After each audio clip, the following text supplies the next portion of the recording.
manajemen ini merupakan bagaimana kemampuan untuk mengolah ataupun mengontrol terhadap segala sesuatu hal. Lalu pendidikan. Pendidikan merupakan proses pembelajaran, keterampilan, pengetahuan, kebiasaan yang dilakukan melalui pengajaran. Nah, kemudian TIK. TIK merupakan singkatan dari Teknologi Informasi dan Komunikasi, sehingga dapat ditarik kesimpulan bahwa manajemen PT IKA merupakan bagaimana kita memahami atau mengolah segala sesuatu hal yang ada di sekolah ataupun lingkup pendidikan yang berhubungan dengan TIK atau Teknologi Informasi dan Komunikasi, seperti halnya dalam penggunaan alat-alat pembelajaran yang ada di sekolah.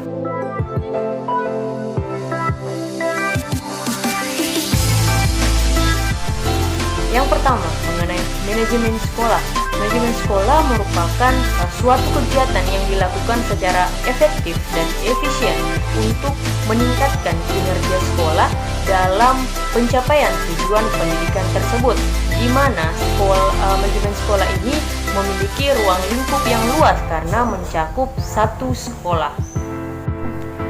Adapun tujuan dari manajemen sekolah yakni meningkatkan mutu pendidikan sekolah serta meningkatkan daya saing antar sekolah secara sehat. Selanjutnya yakni manajemen kelas. Manajemen kelas merupakan upaya yang dilakukan oleh seorang guru untuk menciptakan suasana kelas yang kondusif, utamanya dalam rangka pencapaian tujuan pendidikan yang maksimal, di mana manajemen kelas ini memiliki ruang lingkup yang sempit atau maksudnya hanya untuk kelas itu saja, di mana tujuan manajemen kelas yang pertama itu mewujudkan situasi dan kondisi kelas yang kondusif serta menghilangkan hambatan-hambatan apa saja yang dapat mengganggu proses pembelajaran di kelas.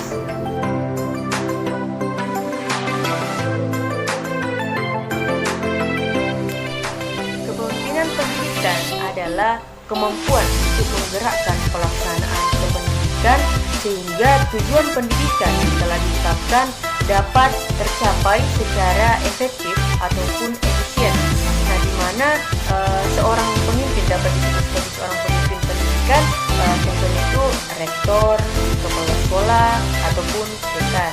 Adapun syarat-syarat menjadi seorang pemimpin pendidikan itu yakni rendah hati, tidak sombong, adil, jujur, dapat bertanggung jawab, suka menolong, percaya diri, serta ahli dalam jabatan yang diterima.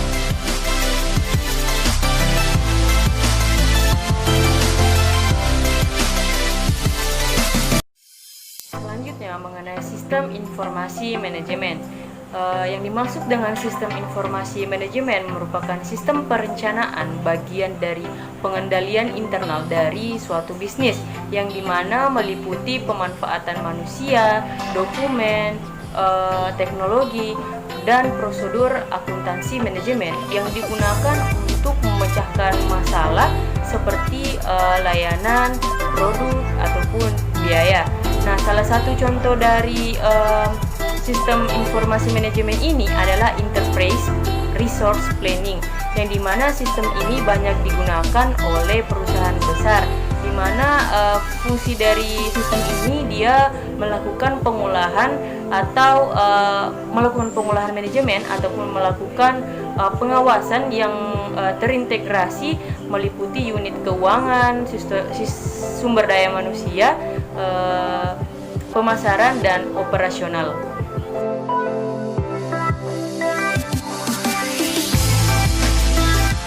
Manajemen kurikulum merupakan kegiatan mengolah kurikulum itu melalui proses yang kooperatif, komprehensif, sistemik, dan sistematik dalam rangka mewujudkan tujuan dari kurikulum tersebut, di mana ruang lingkup dari kurikulum yang pertama itu perencanaan, pelaksanaan, penilaian, serta kegiatan.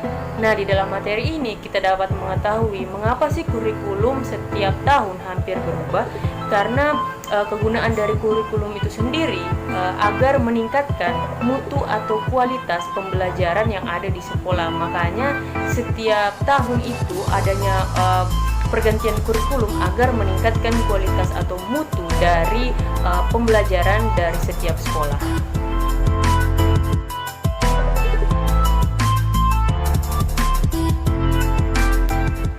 Manajemen peserta didik merupakan usaha atau bagaimana mengatur peserta didik dari mereka masuk ke sekolah hingga nantinya lulus di sekolah tersebut. Nah, adapun fungsi dari manajemen peserta didik yakni mengatur kegiatan-kegiatan peserta didik yang digunakan sebagai penunjang proses pembelajaran di lembaga pendidikan nantinya. Kemudian tenaga pendidik dan kependidikan.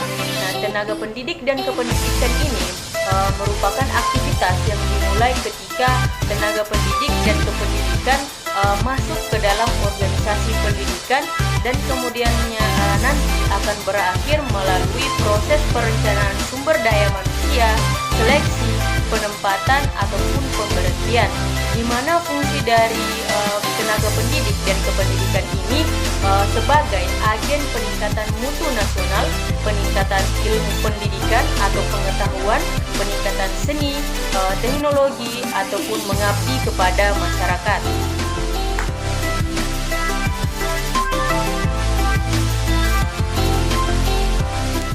Mutu merupakan kualitas, yakni baik buruknya terhadap sesuatu.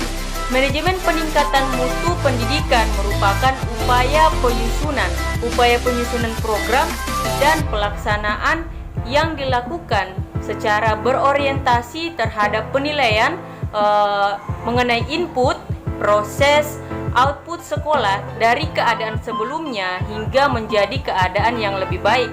Adapun fungsi dari manajemen peningkatan mutu pendidikan yakni menghasilkan lulusan-lulusan profesional atau terbaik dari sekolah. Tidak hanya itu, juga meningkatkan persaingan yang sehat antar sekolah. Nah, adapun komponen-komponen yang dapat membantu dalam peningkatan mutu pendidikan yakni dukungan pemerintah, kinerja guru, kepemimpinan kepala sekolah, serta dukungan orang tua dan masyarakat.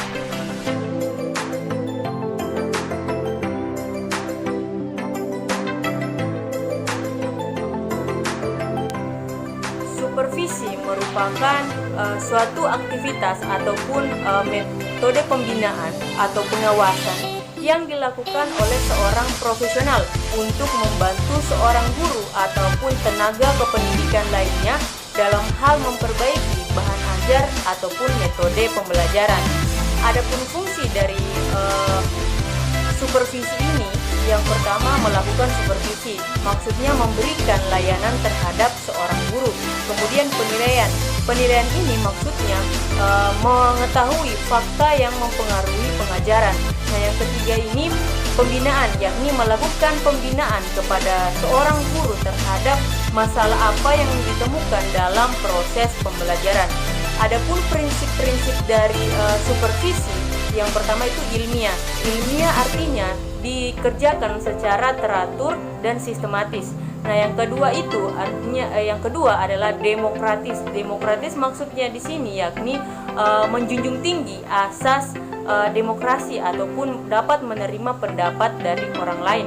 Yang ketiga adalah kooperatif yang sifatnya kerjasama, dan yang terakhir adalah konstruktif dan kreatif.